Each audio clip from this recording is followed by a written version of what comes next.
Today we will be learning about photosynthesis and its process. Before we start, I'd like to share the vocabulary that we will learn in order to understand photosynthesis.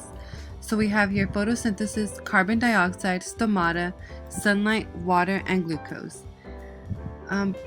After the end of this lecture, we should be able to define each of these terms as well as explain and describe the process of photosynthesis. So what does photosynthesis mean? In Greek, photo means light and synthesis means to put together. So photosynthesis involves putting carbon dioxide and water together with the help of sunlight to produce glucose and oxygen. There you see the scientific equation of photosynthesis. In the process of photosynthesis, plants will create their own food with the following steps. On the left-hand side, you will see what goes into the plant. So carbon dioxide, which is a colorless gas that is up in the air, gets trapped into the stomata of the leaf. Stomata are the little circles that leaves have where the carbon dioxide goes into. Then it involves water, which is brought to plants through its underground soil. On the right-hand side, you will see what goes out of the plants. So plants release glucose, which is the actual food for plants, and then they release oxygen for animals and humans to breathe.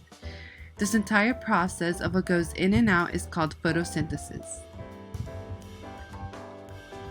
In this slide, you will visually see the process of photosynthesis in the sunflower. You can see that the plant absorbs its water and nutrients through its roots. Then the stomata and leaves will take the CO2 from the air into its stomata. The flower gets its energy from the sunlight, which is absorbed by the leaves as well. Then finally, you will see that the plant turns water and carbon dioxide into glucose and oxygen. So why does it matter? The process of photosynthesis is important because it allows for plants to create their own food, which is glucose. Photosynthesis is the #1 source of oxygen for Earth.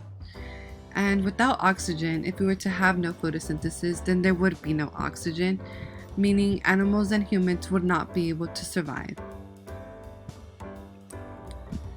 Now that we have reviewed the topic, you will ask yourself if you can understand and define each of the vocabulary terms as mentioned in the beginning, as well as describe and explain the process of photosynthesis. Thank you.